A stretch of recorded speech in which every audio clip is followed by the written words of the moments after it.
this isn't the man that I met, the man that I knew. I used to think that we could outrun anything, that the life wouldn't catch up to us. But now I know that I was wrong. I just wish that I could start over.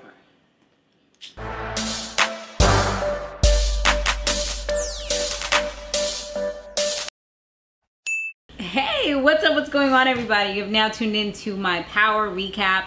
Make sure you subscribe if you haven't yet done so. Hit that subscribe button and make sure you hit the notification bell as well. As you guys know, we have a new segment called Shade and Juice where I do a lot of recaps of things that are trending in the blog. So definitely be sure to check that out.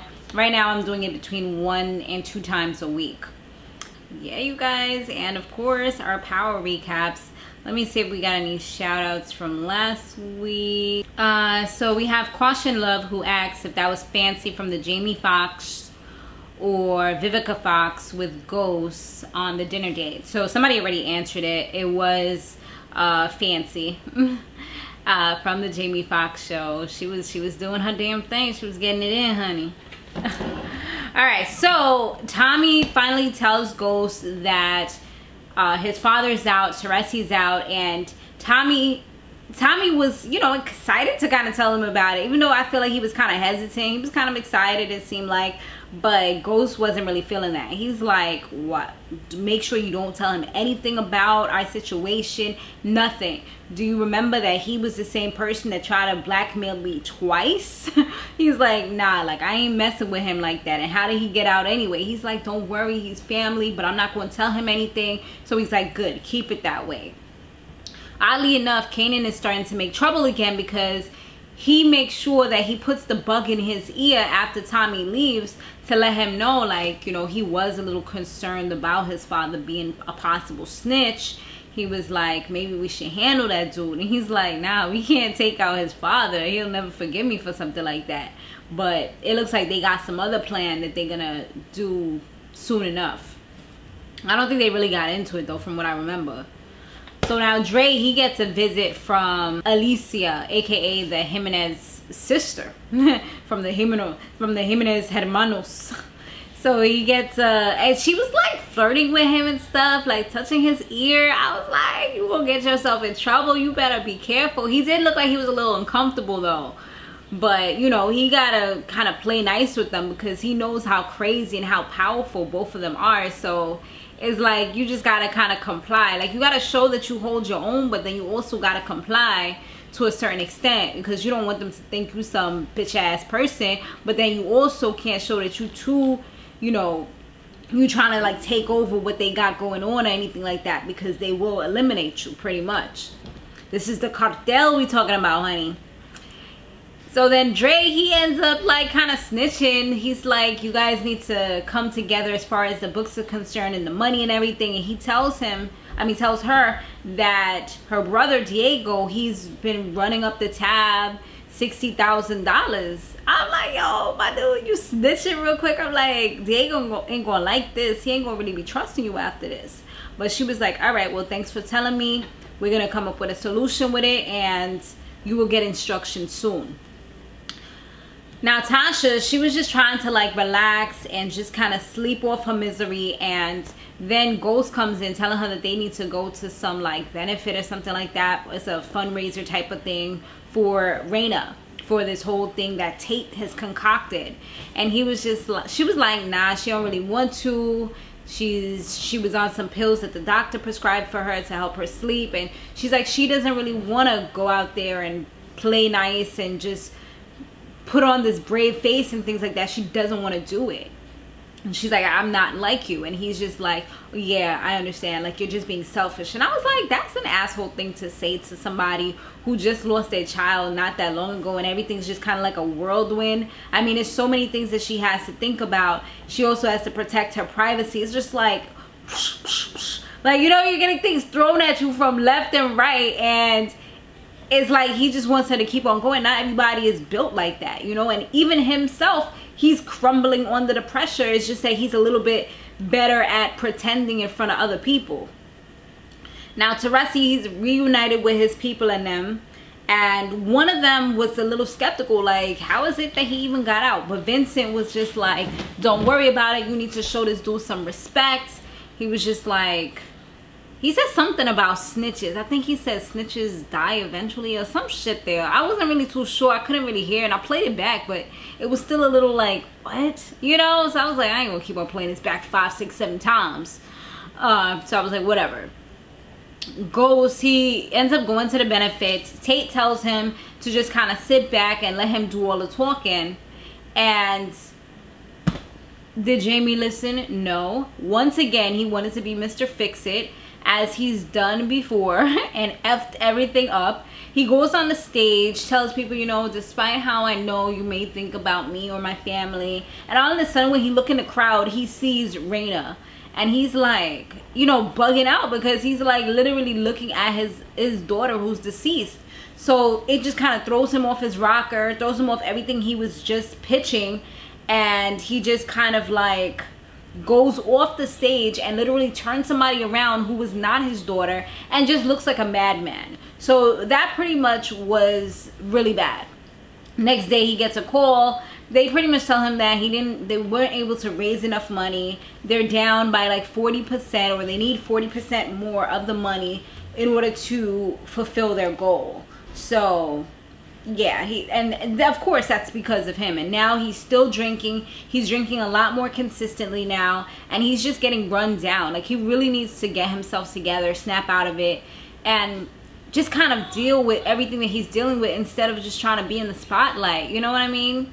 It's like, what are you doing? You know, you don't, why do you feel, why is it that he owes, did I miss something? Like, I don't even understand like why he feels like he owes this man a debt. Does he have something on him? I don't remember like even how they started dealing so closely.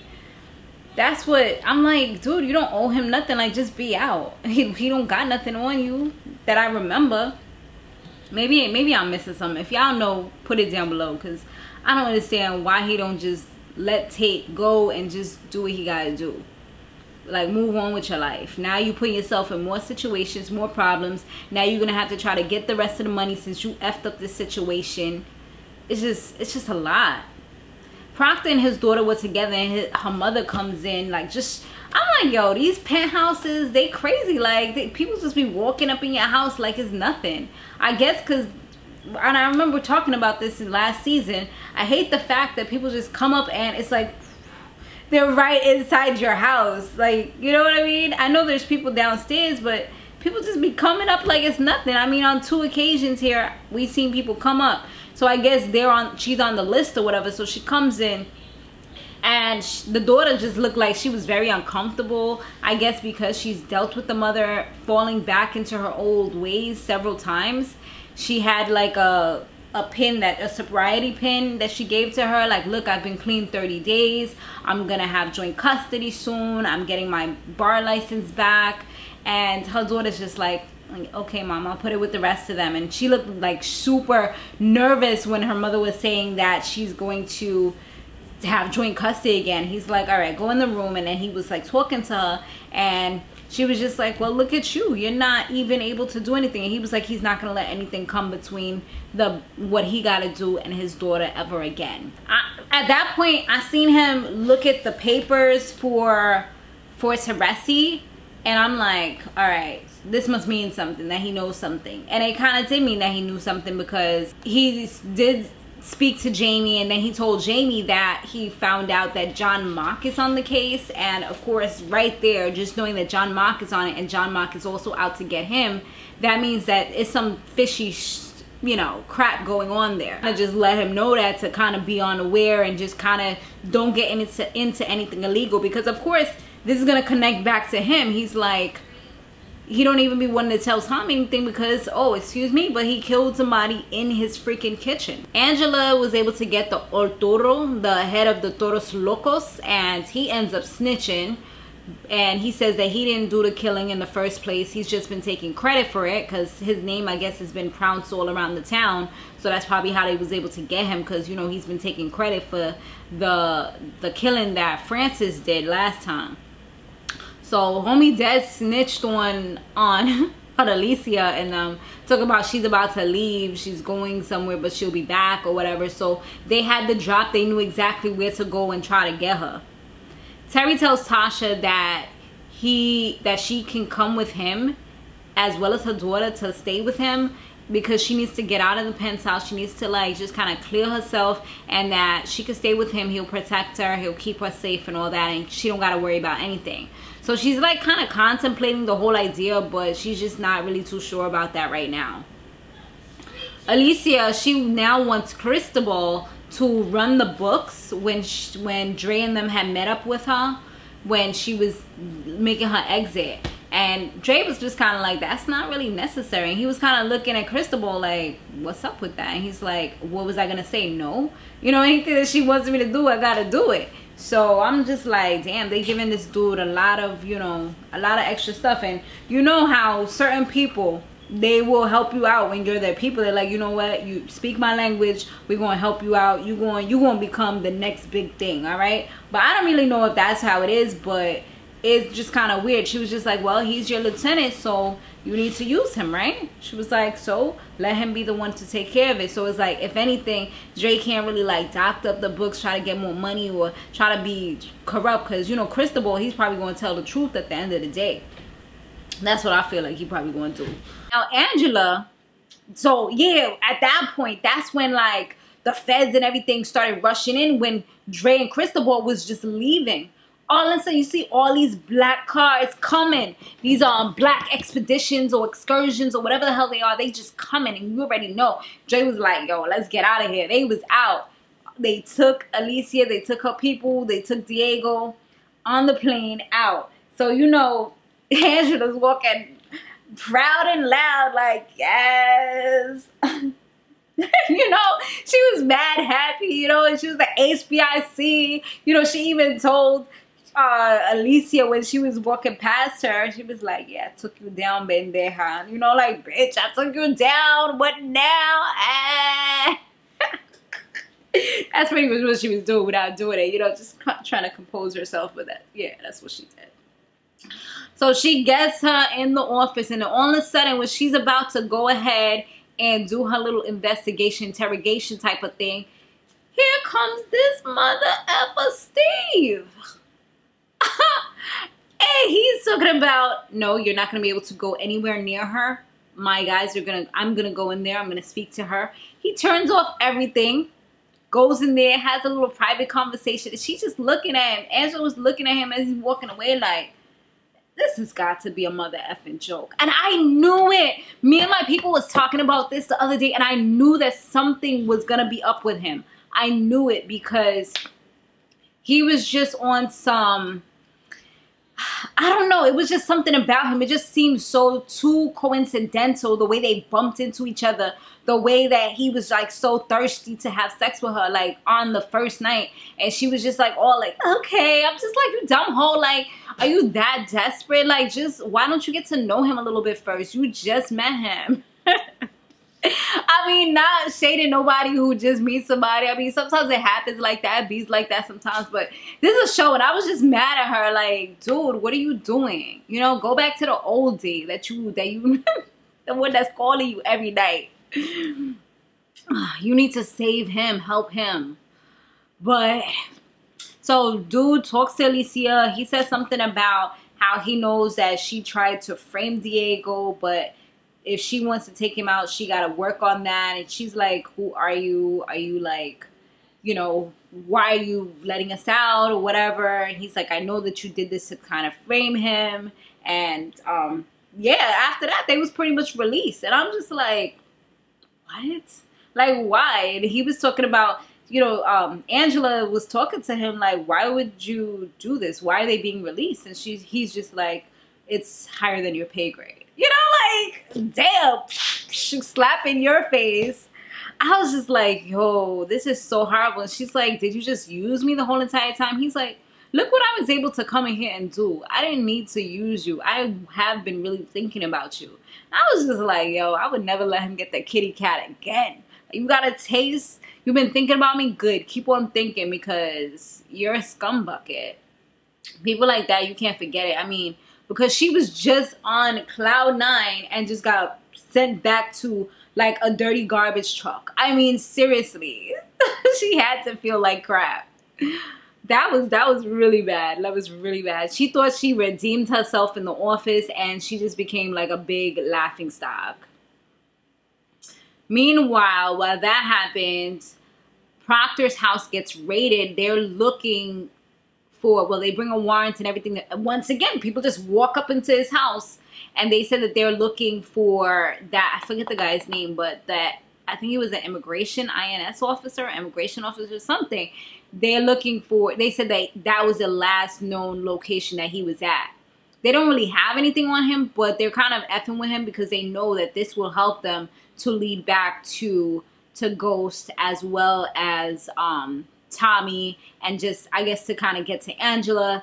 Because I think that John's ultimate goal, from what I'm thinking, is probably to take Angela down. I feel like he's jealous, he's mad, he's upset that things worked out the way they did for her. Like, how you get a promotion when you blotched our whole case, you know? I feel like this is a way that he can link everything together. And that, I feel like, is his ultimate goal.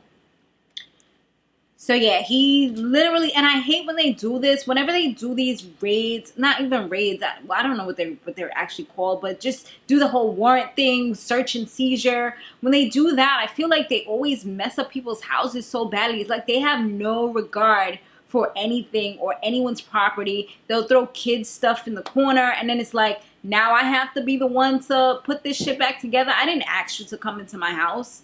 And that's exactly what is kind of, they were like throwing the little girl's toys into the hallway and looking with the little light to see. I'm like, yo, bro, I hope that you really scrub that joint down. But I mean, I know he's good with that stuff, but it's crazy, man. Lucky he did kind of take initiative to do what he had to do.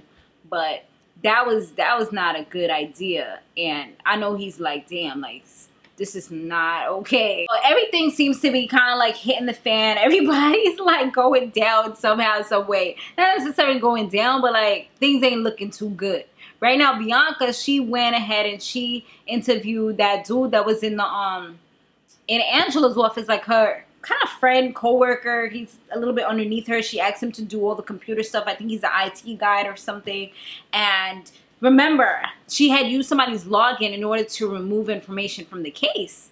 So now Bianca's questioning him, trying to figure out, like, she's like, oh, well, I saw that you got suspended for misuse of your login. She was like, I think I know what could have happened since you say you don't know what happened. Because he's like, I told my supervisor I don't know anything. I don't know what happened, how it happened, or anything. She's like, who else has access to your login? Boom. You know, Angela thinks like this girl is going to let this go so easily. No, like, Angela, would you have let this go so easily? No. And she feels like there's a target on her back. You're doing all these extra things to shut her down. It's like, why are you working so hard? If that was me, that would fuel me even more. Like, okay, you trying to embarrass me out in these streets? You trying to take me off of a case? All right, let me look a little deeper. You know, let me see what you hiding. What's going on? What are you really trying to stop me from finding out? Jamie, when he got home, he sees like his mother-in-law packing up his daughter that we hardly ever see. And I guess she'd be at the grandmother. Well, don't the grandmother live there? I don't know how it worked. But anyway, she was packing her up, and he's like, what's going on here? He goes to talk to Tasha. Tasha's like, I'm leaving. I can't do this anymore. I can't sit here and pretend that everything is all good. I'm not you. I'm not able to just not deal with her death. And she was like, if you don't deal with her death, then you're not going to be able to kind of appreciate her beautiful life that she had and what was taken from us and the gift that we had. I'm like, girl, you better preach, honey. You better preach. I mean, I was feeling those words that she was saying, but he was like, you don't mean that. She was like, yes, I do. And she sure showed him, because after that, she was pretty much gone. When I think the same day, matter of fact, she was just like, she wants out of the marriage. She wants out of the penthouse, out of everything. So that was pretty much like her exit. She was out. She was packing up her stuff, and it was nothing he could do to pretty much stop her. Now, Tate, he calls Jamie into like a boardroom meeting that they're having. All of a sudden, this man, and this is what I'm talking about, things is all going down. He walks into the boardroom meeting, and who is there looking sharp as ever? Dre. Dre is over here like, thank you very much for giving me the honor to be here. And he's like, I gotta thank Jamie for allowing me to still shine. You know, it's like all these things that just sound so epic to other people that don't know the situation.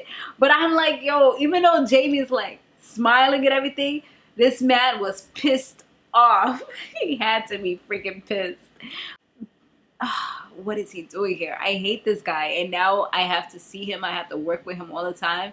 So now he's out there in the public eye, which is what I feel like Tate, when Tate came up to him and asked him if he wanted to do this, that was what Tate's intentions were. That's what Tate kind of tried to drill into his ear, like, you have protection. Don't underestimate the protection of the public eye or something like that, because why would he kill you if now you're like his partner? You're working together. This is gonna be a huge investigation if something were to happen. You know what I mean? So he's like, he told him that. And I was just like, oh my God, this is crazy. Yeah, he was like, the value of a good public image. That's what he would say. He said, don't underestimate the power of a good public image. So, you know, it makes him look good. It makes him less of a target. It makes Jamie not so eager or quick to be able to kill him, you know, because that's going to be a big thing. So yeah, that was crazy. And they all, you could tell all of them was feeling some type of way, because Tate is like, yes, I got this right where I want him. Got a new black man, a young black man, a come up story. Here we go. And then, you know, Dre's like, yes, I got my protection. And and then what you call it? Jamie is just like, oh, I can't believe this. Like, this is like the Twilight Zone right now. He was just like pissed. So Kanan, he gives his boys instruction to go and shoot some blanks at Tommy's people or whatever. It went all types of wrong, because one of them, he just want to be a renegade, and he's like, nah, we not running up in there with no blanks. F out of here. He's like, let's switch it. He switches it out, starts really shooting. This was not the plan. Like, abort the mission.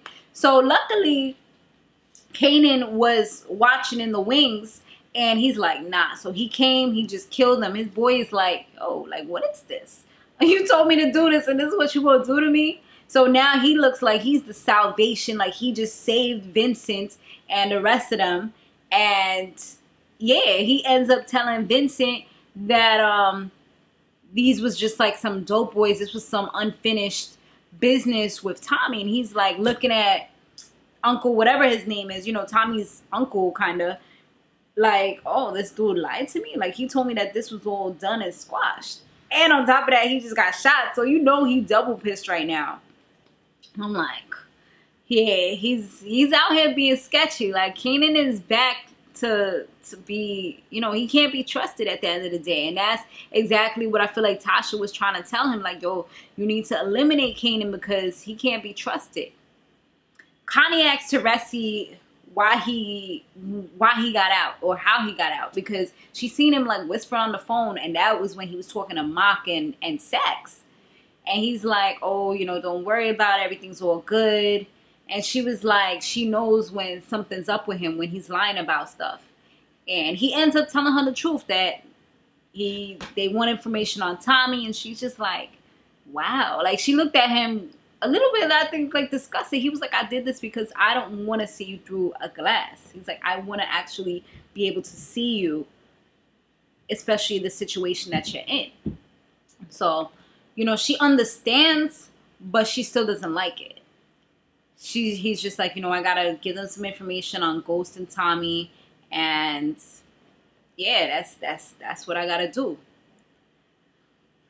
It's crazy because Tommy had came to see him to make sure that everything was good with him, and they was talking, and I think that eventually, like, she's going to start to realize that that's actually his son. Because she was like listening when they was talking, and many times he said, son, like, oh, just let me know what's going on, tell me, I can help you. And she just kind of looked like she's just like I don't like this. You know, it's like you want to say something, but you also want to stand by your man. But I also think that she's going to find out about this whole situation, and that she's going to lose a lot more respect for him. And that's probably going to be the way she might end up dying. I don't know. I feel like she might end up dying when she finds out, or it might be on her deathbed or something. I feel like it's going to be something tragic that happens where it's all connected. And he's probably going to really hate this dude, Tommy. So now, like I said, Bianca, she's connecting everything. She has, like, she may not have her files, but she has everything backed up on her wall. So she has, like, Angela, freaking Jamie. She has Tommy. I think she had Tommy. She has Tasha and the kids. She just has everything posted up on her wall, kind of putting the puzzle pieces together with little notes and stuff. I'm like, yo, you better watch out. Like, this girl is a weapon. She is coming for you, boo. So now Ghost, he was all alone, left to wallow in his sadness, just kind of like, oh, you know, I done effed up and now I'm all alone. Like, it's even worse.